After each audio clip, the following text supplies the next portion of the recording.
Hello, everybody, and welcome back to the CCA League here on a wonderful Saturday evening. I am DRF once again, joined by Mizuno. Mizuno, it's been a while since we've shared the mic together. Yeah, I feel like it's been a hot minute. I think maybe we shared it since week 1, if that. Or at least a division reveal show. But I'm ready for this matchup, DRF, because this is a pretty high stakes situation, from my understanding.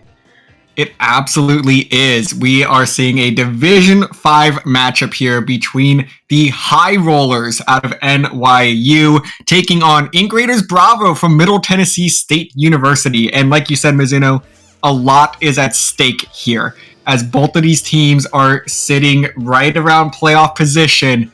This is more or less a win or go home situation. Obviously, there's a little bit more complication to it than just that, because there's a possibility for tiebreakers, etc., etc. But the winner of this matchup is looking at what is probably like a 90% chance of getting into the playoffs, because they would own the tiebreaker over their opponent should they both finish the season at 3-2.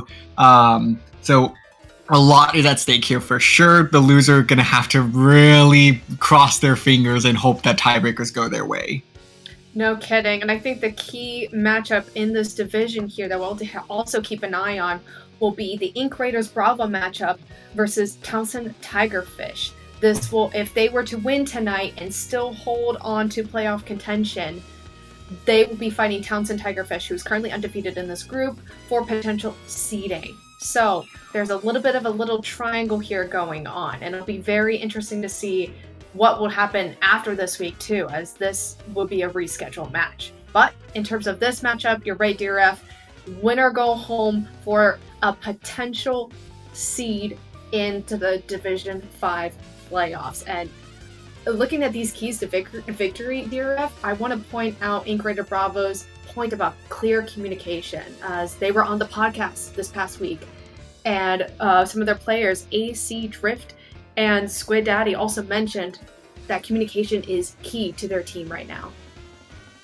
And I mean, it's key to a lot of different teams out there. And, you know, I'm sure for them, it's really no different, especially as one of the newer teams in the league. It's so important that you maintain a clear line of communication, just so that way you know what your teammates are doing, where the opposition is trying to navigate, because that's really going to make things a lot easier for you as you figure out exactly what your next step is. As we get geared up here for game number 1, we are diving on in to some haggle zones. Mizuno, let's look at these comps.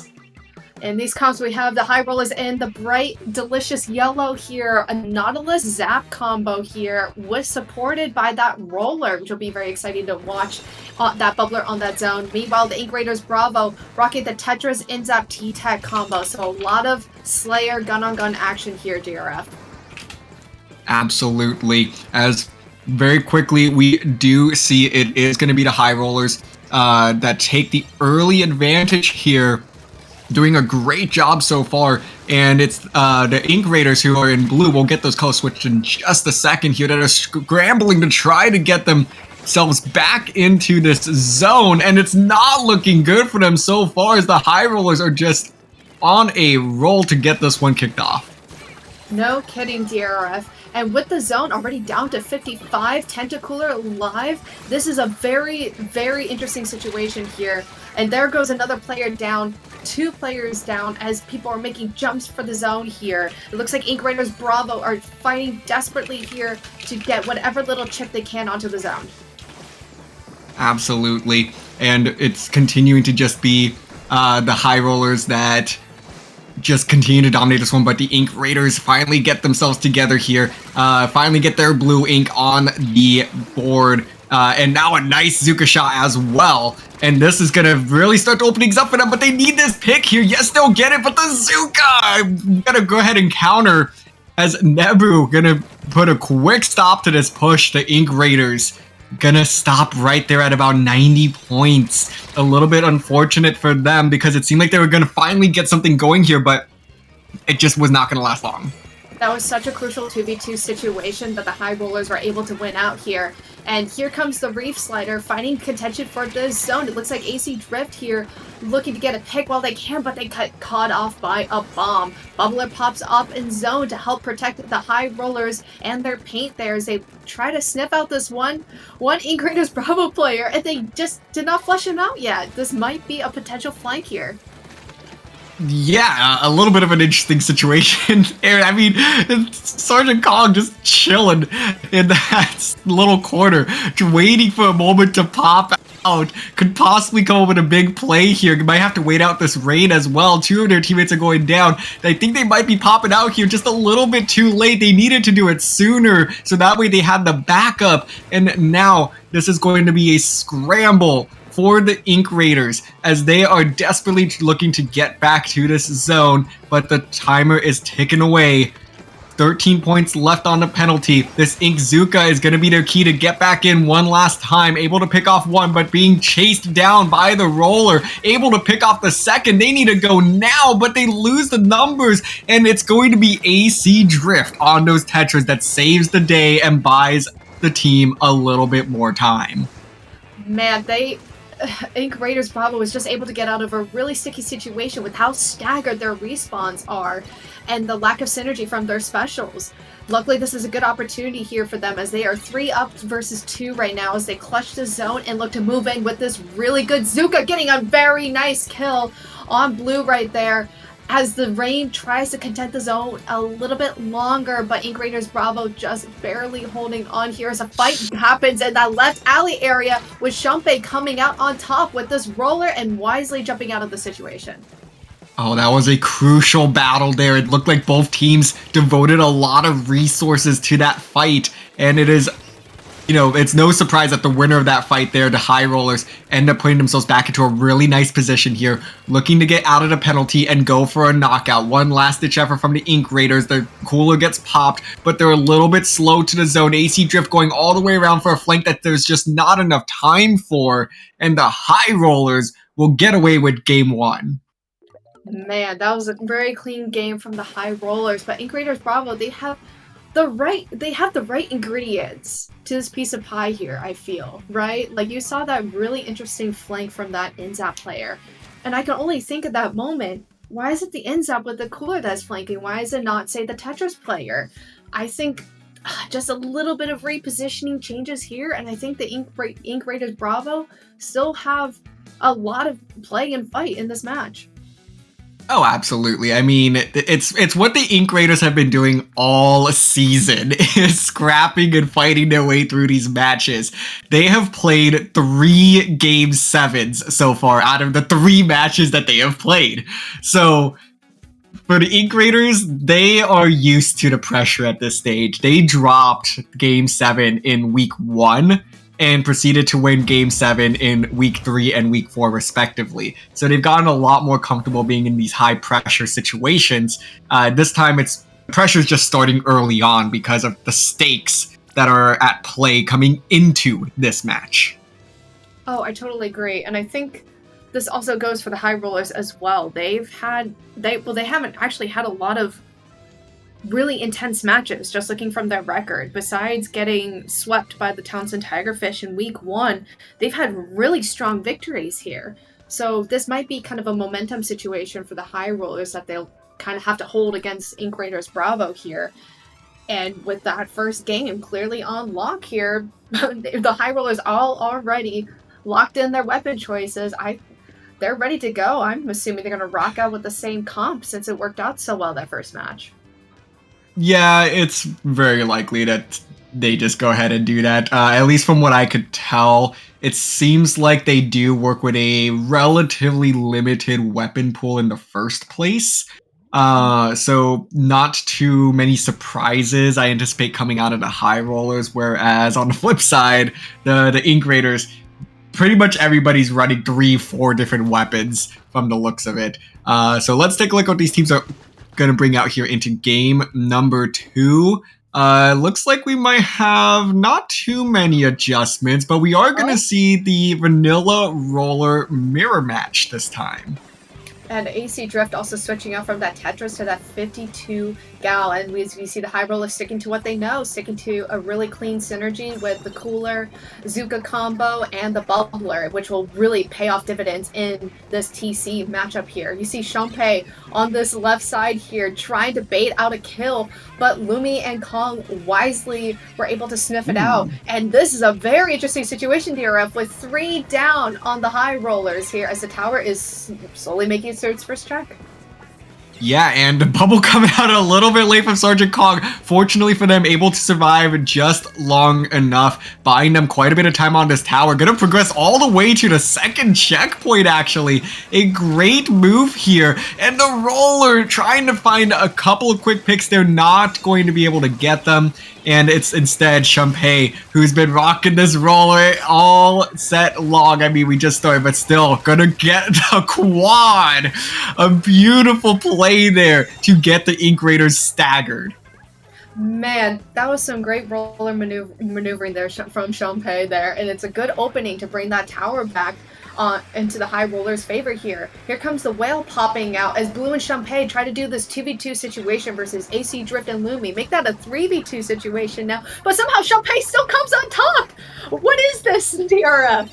Oh my goodness, and Shanpei now gonna get on this tower as well. They used the bubble early though, so they're gonna have to kind of, you know, really scrap to get this tower moving forward. They're doing a great job of it though, getting a nice 2 down here on the Ink Raiders. They should be in a spot to get this lead now. They just need to play with a little, with life as their #1 priority, able to pick off another 2 players here. Lumi coming up with a double of their own, make this one, no, not a triple. Thought they had that there for a second, but the High Rollers continue to roll on through this base, riding this tower all the way to 28 points remaining. Kong trying to take down this NZAP, but gonna lose that fight right on top of the tower, and it's just blow for blow at this stage as this tower progresses all the way to 25 points remaining. The High Rollers in a huge advantageous position halfway through the game.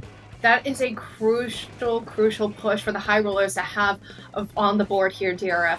I mean, with how back and forth this matchup already started in the first minute and a half of this matchup, I would be fairly comfortable with this. But that's not to say this is completely over yet. Here comes the Whale and the Inkjet combo from the Ink Raiders, but there's a 3-down situation as the High Rollers are able to wisely back up and give them a little bit of room to work with. And here they come again. The High Rollers already storming into Ink Raider Bravo's spinner area. And notice that the little bit of hesitation there from Shump, as they had the Cooler active, so they could not be as sneaky as they initially wanted to. That's the slight trade-off you're going to have here with this Roller Cooler composition. You know, you're not going to be able to play as sneaky, but hey, they've made the adjustments so far as we now see this tower progress all the way to 18 points remaining. Numbers advantage not in their favor, but with nobody from the Ink Raiders contesting this tower, they're going to get a free another 10 points there. 6 points remain for the High Rollers, and they are sitting pretty with a minute and a half left to play. The aggression still at an all-time high here in this game. Just sharking, waiting around this tower as well. But no, it's going to get punished. The numbers sit slightly in favor of the Ink Raiders at this stage. It's going to take quite a lot, though, for the Ink Raiders to get back this lead in the final minute. Ink Raiders Bravo doing a great job of flushing out of their opponents and being thorough when trying to get back into mid. Otherwise, they could be potentially caught out in a situation where the High Rollers can get a couple quick picks out of this neutral situation.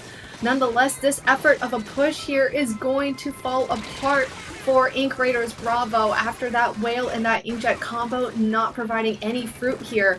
And we're already with a few more seconds left. Here comes the High Rollers, already barely back into the spinner area yet again as the aggression seems to continue.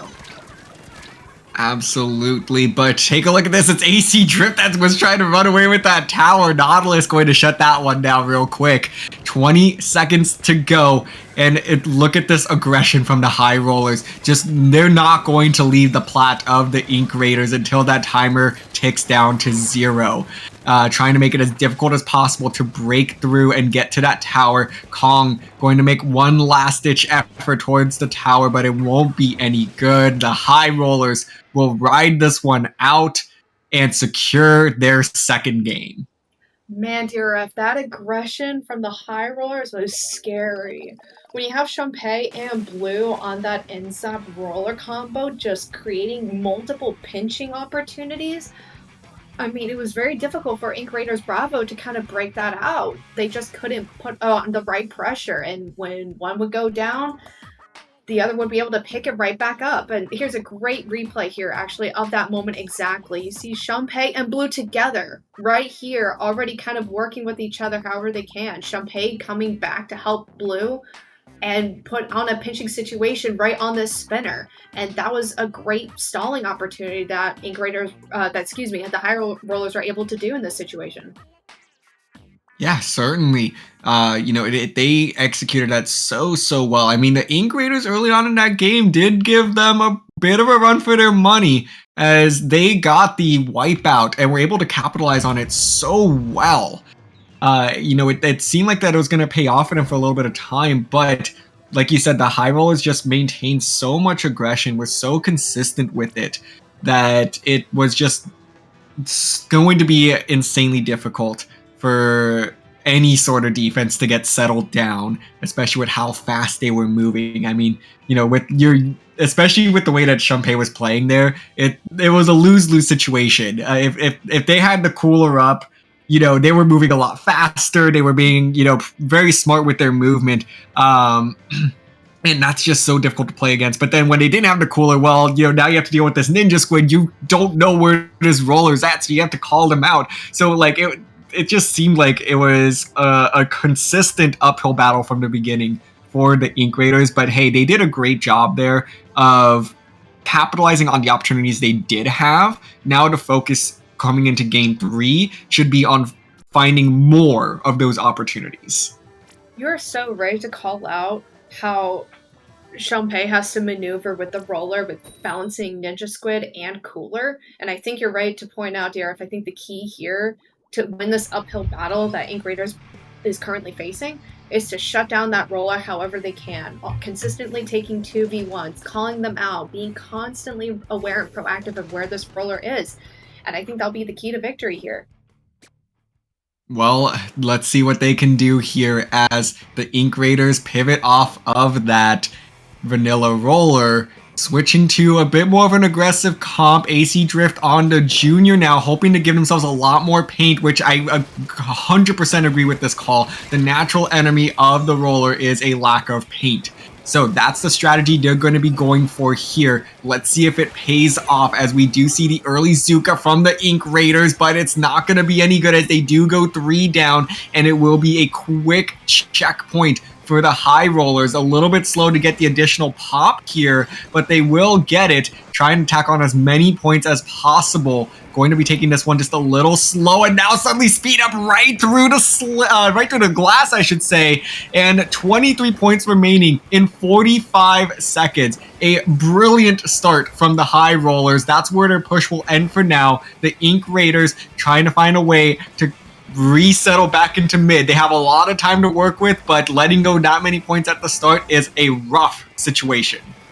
Right, but you see Ink Raiders Bravo doing the right things right now. I see someone in the back there calling out the roller as Shanpei seemed to kind of slip by their defenses there. I don't even know where they are right now, to be frank. But nonetheless here, even with the roller distracted, Ink Raiders Bravo wasn't able to get too far until just now, breaking that checkpoint with Drift kind of going in on their own without their teammate support here. Now it's just Crummy trying to fight off the Rainmaker barrier however they can. It looks like both of these teams are playing a little bit scrappy right now, having a lot of trouble trying to regroup and kind of fight as a unit.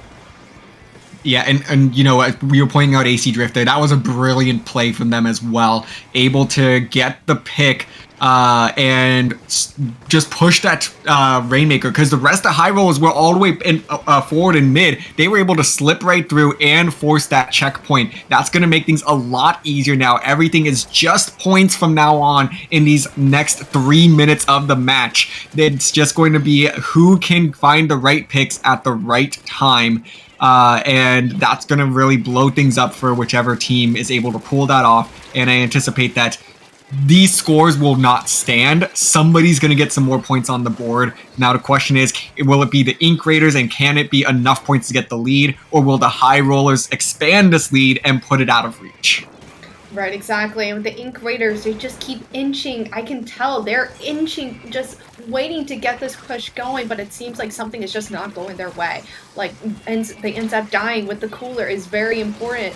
And finally, this Trizuka, they're not going their way as Shumpei gets a very clean pick here. And AC Drift seems to pick up the Rainmaker, but they're in an awkward situation as they only have one teammate supporting them, and they go down as well. So Drift is just scattering around with the Rainmaker, and here comes the High Rollers. You see Blue and Shumpei working together again on this bridge area as they finally separate and look to put on some pressure. Oh, a nice pinching opportunity here on that end zap. Ink Raiders will find a numbers advantage here, able to pick off a second as Rainmaker on an island. Sergeant Kong able to get the pick clean there, and now it's just Shumpei who's gonna get called out by that Rainmaker explosion. And now this is Ink Raiders trying to tack on some more points onto the board. A little bit slow on the uptake here, is going to slow down their push a little bit, but two huge picks come along. If they can find this third in the corner, that's gonna come up big. Yes, they will, but no lead. 7 points is separates them from the lead now. Able to get the pop. Will they be able to get a Scrotus to glass? Yes, they will. 1 point lead in favor of the Ink Raiders. 3 down, and this push is not quite over yet. Oh my goodness, what a heart attack there. Great use from Cromie of that inkjet to make just a little bit of paint for them to slip on through glass and to provide enough of a distraction there. Very clutch plays from the Ink Rollers that push went totally right for them. And DRF, there's only 45 seconds now, and the Rainmaker is now in the High Rollers. And there's it's 2 there! My mistake there, folks. Oh my goodness, I thought this was a good opportunity for the High Rollers to put on some more pressure, but no, here comes Sergeant Kong getting 3 kills out of that situation and just completely ruining the High Rollers' plans. Oh, but AC Drift gonna come up with a big pick there. It's going to be a trade. So this one is not over for the High Rollers quite yet. They have the numbers advantage to still work with. Cooler gonna be coming out from Blue. Oh! Barrier, and that would have just crushed all hope that the High Rollers had in this game. The trade with Shump and Blue trying to come in and pop this Rainmaker barrier as fast as possible. It's not gonna be in time. The bomb coming down from the heavens to save this game for the Ink Raiders. That was the most crucial, most luckiest bomb possible for the Ink Raiders, because you saw the High Rollers, you saw Shumpei already just doing what they do best on those ledges. You saw the pressure that they have, and they were just staggered just enough. Oh, there's Shumpei right here on this replay by the podium, trying to provide support, rotating over. There's Blue and Shumpei together. I mean, DRF, this was it the cooler maybe? It was Luby. It was a Luby with the splatter shot, tosses that suction bomb across the bridge and hits that barrier to take out a player there, and Shump was just a little bit too far forward. I know exactly what they were trying to do as well, because if they get the clean pick on AC Drift, possibly turn over to the ball point as well, that opened things up entirely for the High Rollers to get the lead back late in this game. But things just did not quite go their way there. The Ink Raiders did exactly what they needed to in that game to come out with the dub. And we can start to see, the wheels are turning for the Ink Raiders. They're starting to figure out the keys to victory here. Obviously, we saw that at the start of the match, but those keys are quickly changing. And the Ink Raiders are doing a fantastic job of adapting to it, because they know that from what it seems, just at least on the exterior here, I think it's fair to say that the High Rollers mechanically are performing better. Now the Ink Raiders are finding ways to respond with their macro in finding of excellent 2v1 opportunities and just playing the mechanics of the game just a little bit better in their favor. I mean, like, for example, taking advantage of that bomb opportunity on the Rainmaker barrier. That was such a good position that they had there, and a great read as well. So it's going to be exactly that. They need to continue to maximize the macro here. And if they can continue to do that, they will be in a great position in this set because the high rollers are still winning these battles mechanically. I love that tangent about the macro versus the micro, and that's going to be such keys to victory at the end of the day. You can rely on your mechanics all day long, but this is a team game at the end of the day, and you kind of have to know mechanically on a high level how this game operates in terms of positioning and action planning here, DRF. Great calls on that front.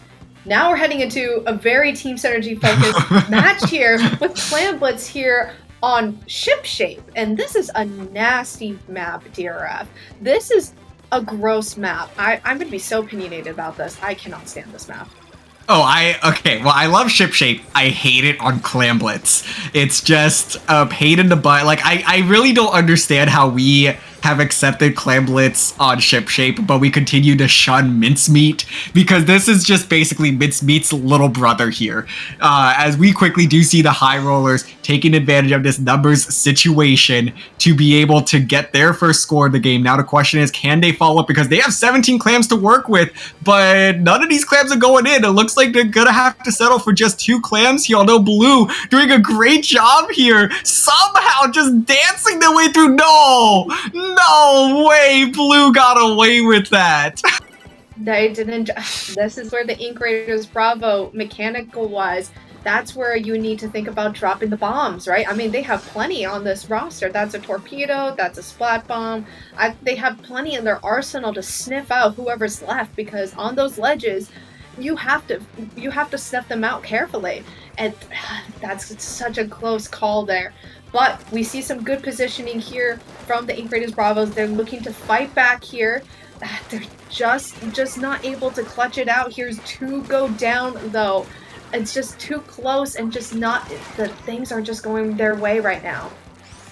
But the Zuka's out here not going to be able to find anything. Shumpei, we didn't even note that Shumpei switched over to the Rapid Blaster Pro deco, and that's a pretty big adjustment here, because they've been rocking that vanilla roller all set long, and now the adjustment to the blaster is a relatively drastic one. I mean, now the key for the high rollers is still going to be just paint as much as possible, because blaster and roller are this one and the same in that way, in that if they really rely on an abundance of paint to maneuver and succeed in getting their picks. But we'll have to continue to see how they kind of address this one, as it seems the high rollers continue to be in the driver's seat halfway through, continuing to find just consistent numbers advantages and getting the Ink Raiders staggered. I was going to point out, dear, if there's so many fights, isolated fights happening on this map, and the high rollers keep winning them out because the Ink Raiders Bravo are taking those isolated fights all on their own there. So in terms of macro, the high rollers are executing a lot more cleanly than the Ink Raiders are at this moment. And this is a scary situation, as the high rollers have 2 balls now to work with in a 3-down situation. Lumi clutches that out, and that 2v1, I don't think the high rollers realized that Lumi was just right there. Lumi just came in clutch and saving them out of losing out of many points. And here comes Sergeant Kong looking to getting a little greedy there with the ball, and the spur of the moment move there, but is not fruitful in their efforts. Yeah, a little bit antsy there. I can appreciate the hustle to try and slip on through. It wasn't a bad read, because as we saw, all of the high rollers were pushed on the other side of their base. So it just, with Shumpei on that blaster, the range is just big enough that was going to be a difficult push no matter what. But hey, I can commend the call out there. It was a ballsy play. If it worked, it would have notably shrinked this lead by probably about 10 points. I don't think they would have had any follow-up, but now with 1 minute to go, they're still in the same place here. So definitely kind of wishing that they had that pushback. Blue going to just sit there. Oh, no way! Blue gets away with yet another sneaky play. Man, and it's just, AC Drift just walked right into that one, just not clearing it out and not being supported by their teammates there. You see AC Drift taking A 2v1 situation not becoming fruitful. Shanpei using this inkjet to disperse Lumi, but Lumi getting a very clean pick there, able to get one. Crummy getting a second, picking up two right now, and this is their moment, DRF. I can tell they're getting ready to get on the move here. But they need a power clam. They have 10 seconds to work with. Lumi needs to pick up these 2 clams here. They'll get the one. There's the second one. Now they have an opportunity to push. Do they get the basket open? Yes, they do. And if they can get the second power clam in, that'll be the game. Yes, they will. The Ink Raiders at the 11th hour. Coming up big once again to tie this set at 2 games apiece. When all hope seemed lost in that one, the High Rollers controlled this game for 4.5 minutes. And the Ink Raiders at the very last second come out on top. Literally in the last 15 seconds of this match, the High Rollers let this one run away from them. I think they just did not play aggressively enough after that first push. They had all the right ingredients here, like I mentioned earlier. I love that metaphor so much, but the Ink Raiders just pulled it together in the last possible moment with AC Drift distracting with that Brave Slider, allowing Lumi the opportunity to get in, getting a pick there. I still can't believe they were able to get that. And then Sergeant Kong just being able to sneakily follow up with that ball. Man, dear, they ran away with that literally in the last 15 seconds. That's insane. That is, I mean, Lumi, your team owes you some ice cream or something after this one because you were the MVP of that game from start to finish for the Ink Raiders, coming up with so many clutch picks. And I mean, all of that happened because Lumi had led that charge. Lumi, have yourself a game, pat yourself on the back.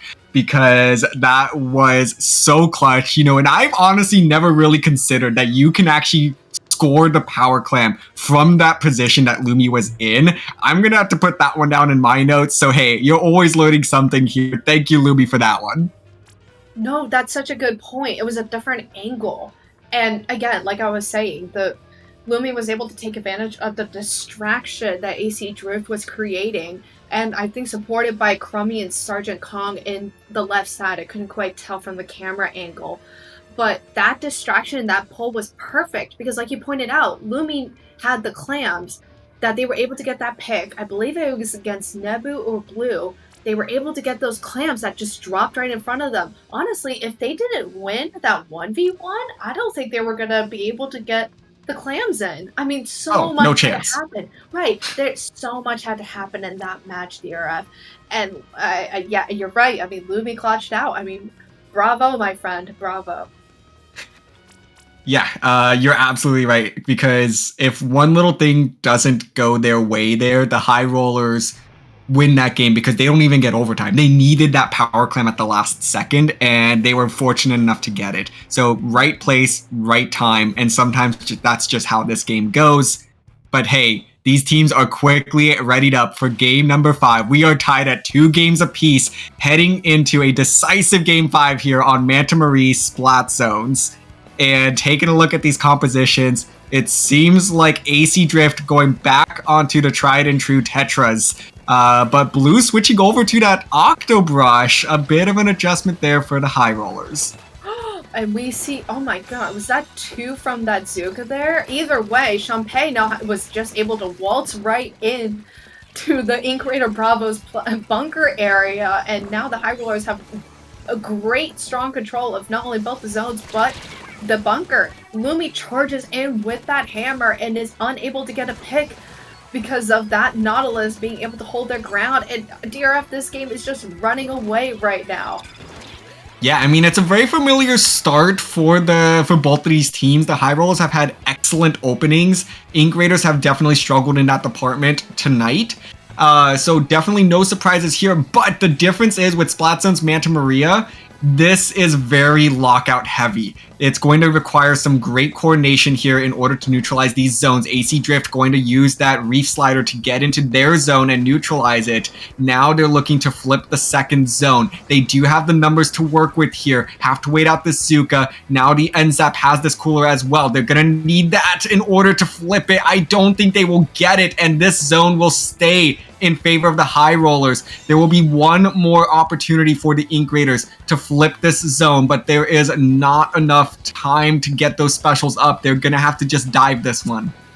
Right, exactly. With the clock winding away and not enough members of the Raiders near the zone, it's going to completely run away with them. I have to take a moment to point out Champay in that moment because they might have not gotten any kills towards that latter half of that push, but they were in key pinching positions to help support their teammates quickly flesh out the members of Ink Raiders Bravo from taking over the left zone here. As you see, Champay was actually hiding in the Raiders street and came all the way around on their own zone to help finally pinch on this left zone.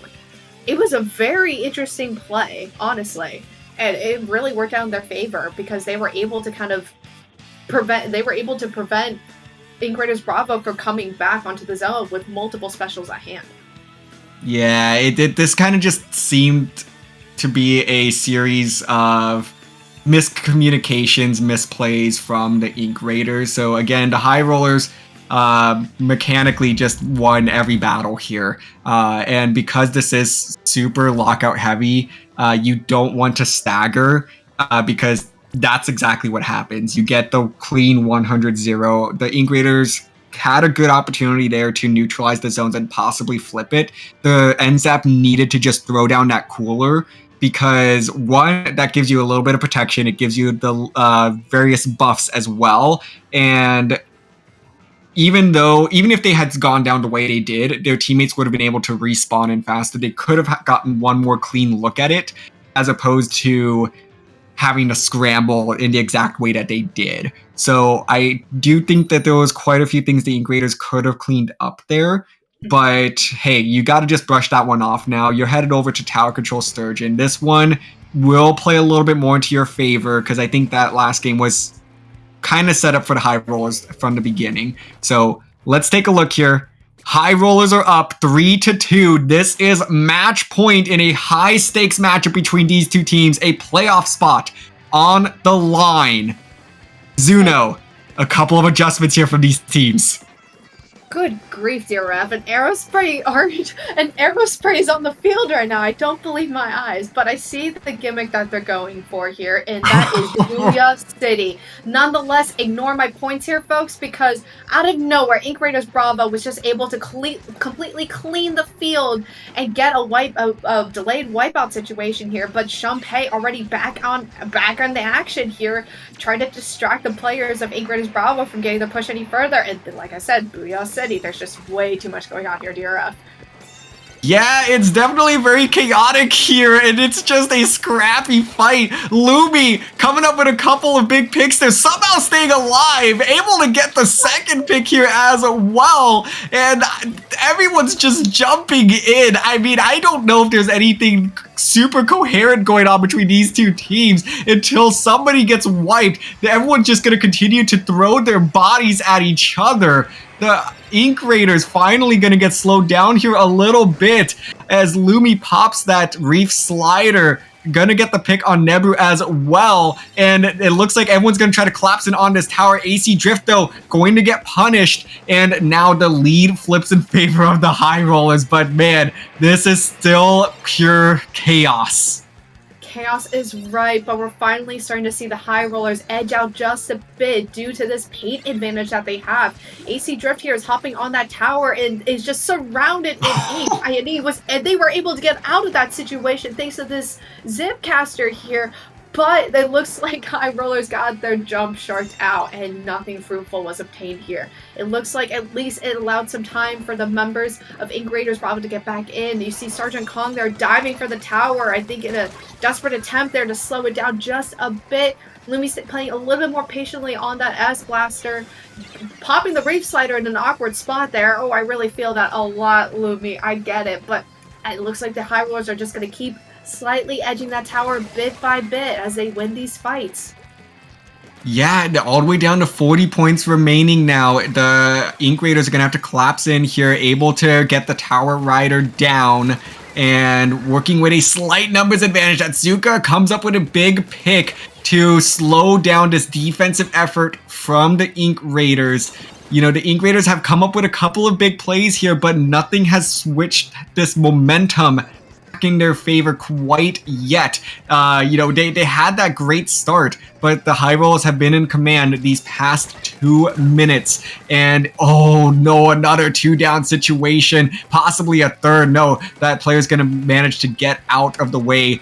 The High Roll is going to continue to hold on to this tower. The Booyah Bomb coming out in a very aggressive position here, able to pick off Crummy on that ball point. And this should be a big push from the High Rollers as the Ink Raiders are now staggered.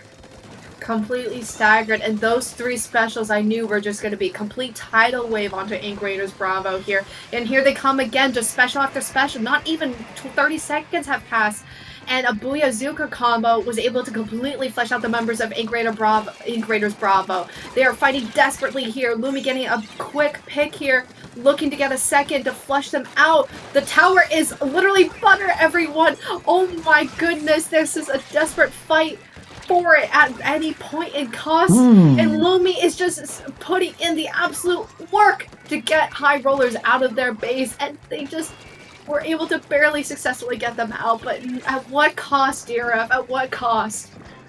Yeah, they devoted so many resources there, but at that point, you just need to prevent the knockout, because you can't give yourself another opportunity if you get knocked out. So now things are looking grim for the Ink Raiders, but they are not out of this one yet. 40 seconds to play. The Inkjet coming out now, trying to continue to put down the defensive line. And no, the High Rollers look like they are in control here as they continue their march to this knockout. And it looks like they are just a couple points away. No, it's gonna get stopped at 1! Sergeant Kong trying to hold this one down, but no, they get shut down yet again. The tower reeling back towards mid. The High Rollers don't look like they're interested in knocking this one out anymore. They're just gonna try to hold their position, prevent anything from the Ink Raiders, and to try to run away with this playoff spot, and they will! It will be the High Rollers securing game number 6 and their spot in the Division 5 playoffs. What a roller coaster, DRF. Wow, the High Rollers just exuded confidence and exuded dominance in that match. I can't even figure out a point except at the very beginning when they didn't have a sense of control in those scrappy fights. But wow, they played this last minute out so incredibly well, keeping their cool and understanding where that line is, right? Like you mentioned during these final few seconds here, they almost kind of bailed out on the opportunity to fully push the tower just to knock out. They were more interested in clearly holding that line and inching that tower forward when they feel it's safe to do so. What a game from the High Rollers. Man, oh, you gotta feel it for the Ink Raiders, though. They put their hearts and souls into this game here, just consistently trying to get those defensive stops. I mean, the first 30 seconds was a different Ink Raiders team because they consistently throughout the set struggled in those openings, and this time we saw them very quickly punishing the high, the big changes that we saw in the High Rolls, and most notably with that arrow spray. It took the High Rolls a little bit to get settled into this new composition, and Ink Raiders seemed like they were in a great spot to really command this game. But once the High Rollers got a little bit settled down more, they knew exactly what they needed to do to just outmaneuver their opponents here and come out with the victory. So I mean, it was such an exhilarating game. It was kind of just hard to commentate it at times, too, because there was just so much going on. Everyone was flying in and getting picks, and it was just a chain reaction. Oh, that was so much fun. Right, exactly. I think Ink Raiders definitely thrives in the chaos and the scrappiness in a way. Like you mentioned, those first 30 seconds, it really unsettled the High Rollers. I could tell what I think the Ink Raiders were able to take on good isolated fights. I could tell there was a slight difference in their scrappy play in those first 30 seconds to a minute versus what we had seen earlier tonight. Nonetheless, Ink Raiders Bravo out of Middle Tennessee State take a bow on a great show tonight, a great performance on the CCA League matchup here. Man, it looks like the Division 5 is shaping up pretty nicely here, though. This was a scary matchup here for the High Rollers. It was. I don't know what the expectations were for these teams coming in, but I think both teams got a little bit more than what they bargained for initially. So it was such a great show between these two teams. We had some big moments coming out on both sides, and I think we have a couple of names that really did stand out. So they need to pat themselves on the back because it was a great showing all around. The High Rollers now securing their spot in the playoffs by completing their regular season, going 4-1. No other team except for the Towson Tigerfish can match that. However, it is worth noting that the Ink Raiders are not out of the playoff picture just yet. They're going to need a little bit of help because they first need to beat the Towson Tigerfish. That is the week 2 rematch that we were discussing earlier. And on top of that, they will need the Sporty Bobblehat Gang to beat the Towson Tigerfish, which is certainly a tall order. So they need to get the job done themselves and get a little bit of help from their fellow group members. So it's not out of the picture just yet, but the odds are stacked against the Ink Raiders.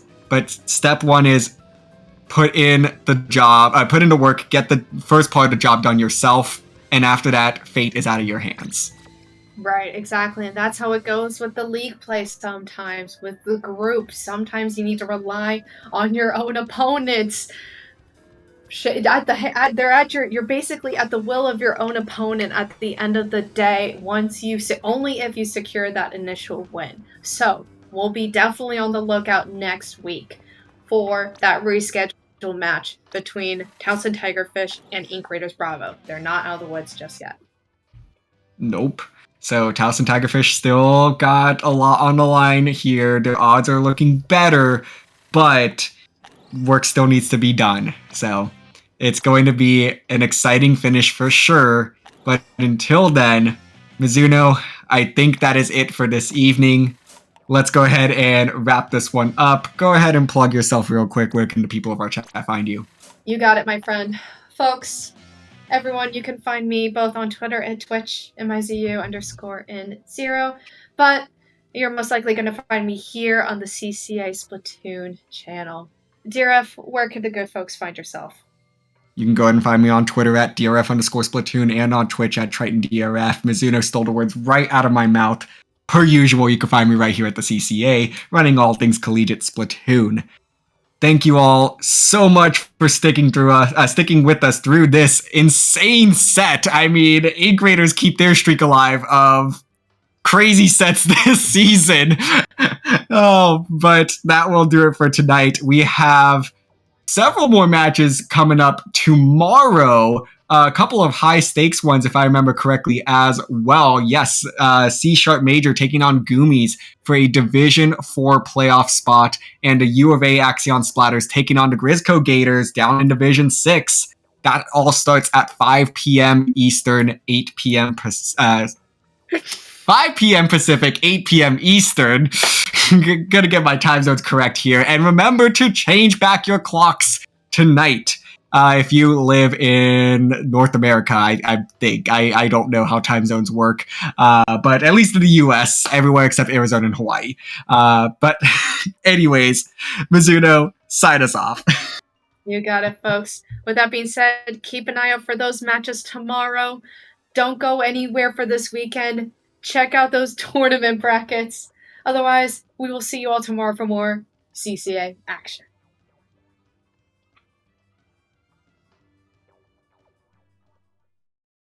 One thing they got to be worried about on this map specifically is that it's very easy to get locked out on this choke specifically. So if you don't have the right specials or use your specials at the right time, you just can't really do much. And right now it's only at 25 seconds, 25 points remaining, 20 points remaining. Death Roll seems to be knocked out, and that's a wipeout. This could be it. If Siberian Squads doesn't get a special up in time, I think that's just game. True. Nitro throws out the Booyah Bomb, but it's 3 down. Oh, it is starting to get very dangerous territory for the Siberian Squids right now. As the heavy hit's down, they have 3 on tower.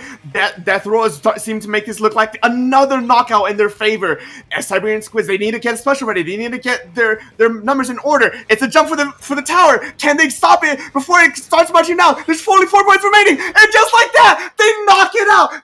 Literally a second away from slamming it home for the first checkpoint could be the difference. And again, Siberian Squids just try to push it to the right-hand side each time with their advantages. They are trying to cook up something with that push alone. That's what we saw earlier, trying to go for the left. That might be the biggest difference. And McPherson sneaks the Rainmaker through at least to slam it home. That is still huge. They get a first checkpoint. Yeah, Bubler's going to go up. At least trying to keep this push a little bit more sustained. Now they got some defenses available. Floofy Pop is just going to stand up. Wish, wash, wash, all over the board. They turned this into a quad. The stand-up double, and then finding 2 more on top of it. The push is completely stalled. Floofy Pop turns this into a 5 into 6. That was 6 from Floofy Pop. Score some points. Yeah, nice move by Quote going through that ink rail. This part of the map is the biggest struggle on Rainmaker. You just have to get past the choke point at that ramp in order to pick up any steam with your pushes. But Crimson was able to do that here, pushing it all the way up to 5. Is huge. We see Arbin coming here with that other power clam, scoring it all the way down to 17 remaining. The shot as well is going to come up here to try and get some more clams, and they are successful, getting it all the way down to 8 remaining. If just a few more clams can come in from Crimson Ink, it will stop the match, but it looks like their push is going to die out here. But as I say that, the Sploosh does get a power clam, but they cannot get there in time. Both teams are back up, though, with the exception of that splash being down. The Hammer is going to come in here and get a really nice double. Make that a triple Sploosh, man. You are definitely the Sploosh man. Yes, it looks like there's a firefight happening down there in Pit, and it looks like Georgia has won that. They're going to need to make something off of this here. And it looks like they're popping the Zuka and get a pick on Sophie. And it looks like they're going to be able to move in here. And Mike goes down. Lianzi goes down. Let's see the paint come out here, and they're going to get lead. They do have 14 clams already. They do have 2 picks now on University of Georgia. Big Mike now with the Zipcaster. They're going to try to disrupt it yet again. That's what they've been trying to do all game. But University of Georgia standing strong for now. Lianzi, can they pop the ink strikes? Yes, they do. That's 3 players down. Sophie looking like it's going to be the heavy edit versus 1, but it's working on whittling it down just ever so slightly. There goes the trip strikes. Ooh, that's going to be a dangerous spot for Katie to pop those, but they do get 1 pick. That's actually 3 players down for Penn State. University of Georgia's game to lose now as we head into 5 seconds remaining. This may not even go into overtime because University of Georgia has held on to both zones. Penn State has a huge opportunity here. And 3 go down with Candy going down with that Zuka. They really need to be careful here. It looks like the end try goes down as well. Big Mike's got to keep up the pressure here, and Sophie is going to have to keep moving. They're getting jumps in here. They're going to have to be careful to make sure not to go down to DD here. And it looks like PSU is making a desperation push here. They have 30 seconds left on the clock. They needed to be careful here. They got to wipe. You see Omasen here trying to find another pop, but the Charger is watching the checkpoint, able to dunk it, but Omasen goes down for it. They are really looking for controlling the mid area so that they do not get pushed back too far. They need to pick up that Rainmaker soon, or else they are going to lose the game. ONSU Scarlet isn't going to make an easy task to pop. The pop is out, but the rain is going to prevent them from grabbing, and that is game. But with 10 seconds left, they're going to have to re-push here really hard, especially when ONSU is starting to lock out. ONSU, those points on the penalty timer are starting to go down fairly quickly. Are they going to be able to hold it for long enough to take the lead?